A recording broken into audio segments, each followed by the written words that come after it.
Hello everyone, welcome to सरकारी library. और आज हम सोंदमाटी पुस्तक का जो अगला कहानी है और ये है 8वां कहानी मलकी बहू। तो इसको हम डिटेल में डिस्कस करेंगे। इससे पहले जो 7 कहानी है सोंदमाटी पुस्तक का, उन सभी को हमने डिस्कस कर लिया है। इस वीडियो का डिस्क्रिप्शन में प्लेलिस्ट मिल जाएगा खोटा भाषा एवं साहित्य का, तो वहाँ से सारा वीडियो देख सकते हैं। तो मलकी बहू का हम डिस्कस करेंगे। तो डिस्कस करने से पहले देखिए, जो जो हमारा ई बुक है खोटा भाषा एवं साहित्य का, तो ये 15 नवंबर से आपको मिलना शुरू हो जाएगा। मात्र 100 रुपया में आप इसको बाय कर सकते हैं। और इसके लिए आप टेक्स्ट मैसेज छोड़ सकते हैं, व्हाट्सअप नंबर स्क्रीन पे दिया हुआ है उसी पे। और थ्योरी इस ई बुक में आपको मिलेगा खोटा भाषा का हिंदी में कन्वर्ट करके, और साथ ही आपको खोटा भाषा का क्विज भी प्रोवाइड किया जाएगा। बाइलिंगुअल होगा, हिंदी और खोटा दोनों में। जैसे CGL के जो खोटा भाषा एवं साहित्य का सिलेबस था, तो उसी के अनुरूप जो पूरा कंटेंट है पूरा तैयार किया जा रहा है। तो ये ई बुक आपको मिल जाएगा मात्र 100 रुपया में। अगर आप मार्केट से खरीदते हैं कोई भी बुक, तो आपको बहुत सारा पैसे पे करने पड़ेंगे। मेरे पास खोटा भाषा के करीब 20 से भी ज़्यादा पुस्तक है, और उन सभी 20 पुस्तकों का जो समरी है, तो उसको एक ही ई बुक के माध्यम से आपको प्रोवाइड किया जाएगा। यकीन मानिए आपके लिए बहुत फ़ायदेमंद होगा। तो आप बाय कर सकते हैं, ये आपकी मर्ज़ी है। और देखिए, जो अगला कहानी है तो वो है मलकी बहू। इसको हम डिस्कस करेंगे। तो चलिए मलकी बहू को हम देखते हैं क्या है कहानी में। तो ये जो मलकी बहू कहानी है भैया, तो एक मिनट।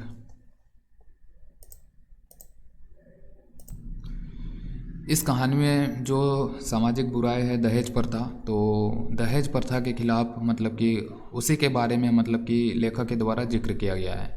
तो मलकी बहू का जो मुख्य पात्र है उसका नाम है, कहानी में जो लड़की है तो उसका नाम ही मलकी रहता है, और उसी के कारण जो है इस कहानी का नाम पड़ गया है मलकी बहू, मलकी के कारण। तो मुख्य पात्र कौन है, तो ये मलकी है। और मलकी के पिता का नाम कौन है, तो पिता का नाम है दयाल बाबू। ठीक है। और दयाल बाबू जो है तो ये बोकारो में नौकरी करते हैं। और मलकी का जिस लड़का के साथ विवाह होता है, यानी कि मलकी के पति का नाम, तो उसका नाम है बिशुन। ठीक है। तो ये तीनों नाम याद रखिएगा कि मुख्य पात्र हो गया मलकी, और मलकी के पिता का नाम है दयाल बाबू जो कि बोकारो में नौकरी कर रहे हैं। और इसका पति यानी कि मलकी का किसके साथ विवाह होता है, तो यह है बिशुन। अब क्या होता है, जो दयाल बाबू जो हैं बोकारो में नौकरी कर रहे हैं, तो उसका बेटी का नाम मलकी है, और मलकी का विवाह जो है तो ये बिशुन से तय होता है। और दहेज के रूप में जो बिशुन है, तो बिशुन के जो परिवार वाले हैं तो वो कितना मांग करते हैं दहेज, तो दहेज के रूप में 40,000 रुपया मांग करते हैं, और एक मोटरसाइकिल की मांग करते हैं। तो ये 40,000 रुपया देने के बाद मतलब 40,000 रुपया और एक मोटरसाइकिल में जो है शादी तय हो जाता है दहेज के रूप में।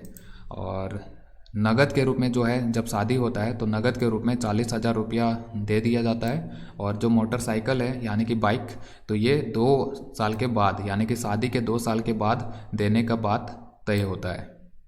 अब बिशुन जो है तो ये पढ़ा लिखा है, लेकिन पढ़ा लिखा होने के बावजूद जो है इसको नौकरी नहीं मिल पाता है।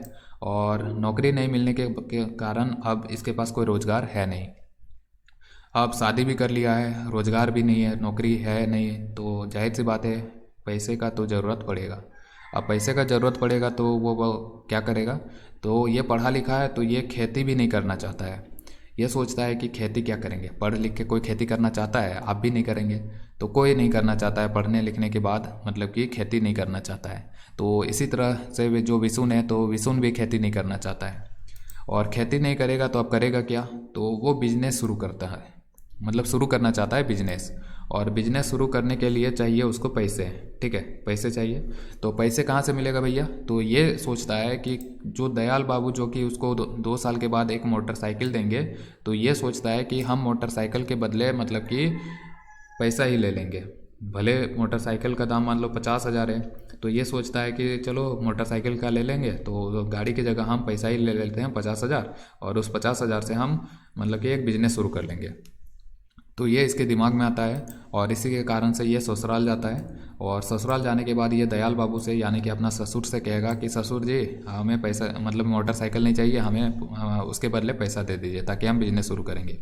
लेकिन दयाल बाबू का स्थिति इतना अच्छा उस टाइम पे था नहीं कि वो गाड़ी की जगह पैसा दे सकें, तो वो मना कर देते हैं कि नहीं देंगे, मतलब कि अभी नहीं देंगे, मना किया होगा तो नहीं देंगे, वो मना कर देते हैं। तो इससे बिशुन जो है तो वो गुस्सा होके वापस आ जाता है ससुराल से।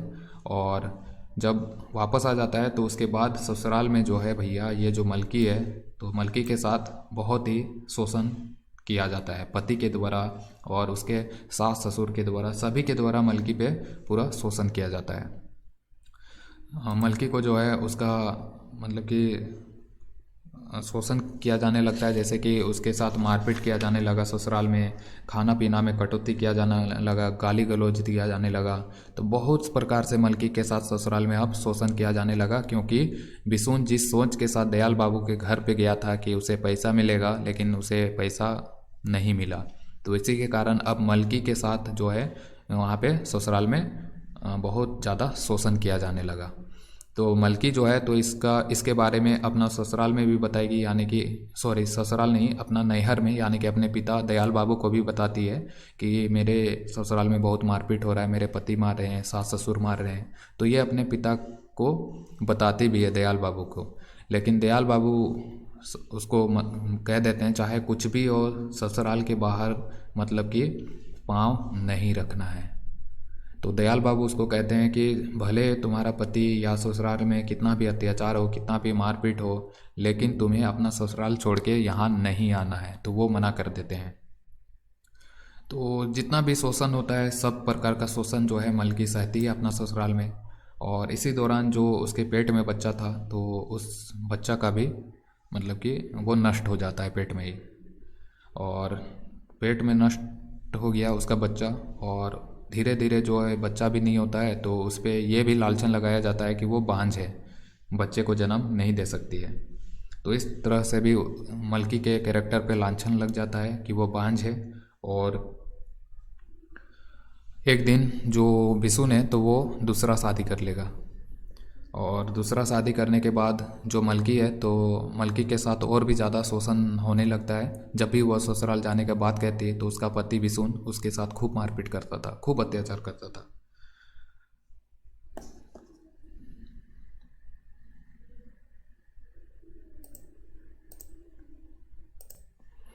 इस तरह से जो मलकी है तो उसका बहुत ही ख़राब स्थिति हो जाता है अपने ससुराल में, अपने पति के घर में। तो यहाँ पे लेखक के द्वारा यही दर्शाया गया है कि किस तरह से बिशुन जो है तो वो एक पढ़ा लिखा है, लेकिन पढ़ा लिखा होने के बावजूद भी जो है वो किस तरह से अनपढ़ जैसा काम करता है। तो यही बताया गया है लेखक के द्वारा, पढ़े लिखे बावजूद होने के बाद लोग जो है तो अनपढ़ की तरह व्यवहार करते हैं, किस तरह से अत्याचार करते हैं, तो उसके बारे में लेखक के द्वारा जिक्र किया गया है। और इस तरह का अगर घटना आपके परिवार में किसी के साथ हो तो आप ज़रूर इसके बारे में पुलिस केस वगैरह कार्रवाई कर सकते हैं। और सबसे पहले तो जो इस तरह का घटना करे उसे दम तक मारिए, खूब मारिए, उसके बाद पुलिस केस होगा, जो भी होगा वो देखा जाएगा, बात की बात है। लेकिन जो दहेज प्रथा के कारण जो मारपीट करता है तो उसको तो पहले दम तक मारिए, चाहे आपका वो रिश्तेदार कुछ भी लगे, खूब मारिए, बाद में सोचा जाएगा। तो उम्मीद है कि ये जो वीडियो है मलकी बहू तो ये पसंद आया होगा। तो इसी तरह के और भी वीडियो देखने के लिए जो हमारा चैनल है उसको सब्सक्राइब करें। Thank you.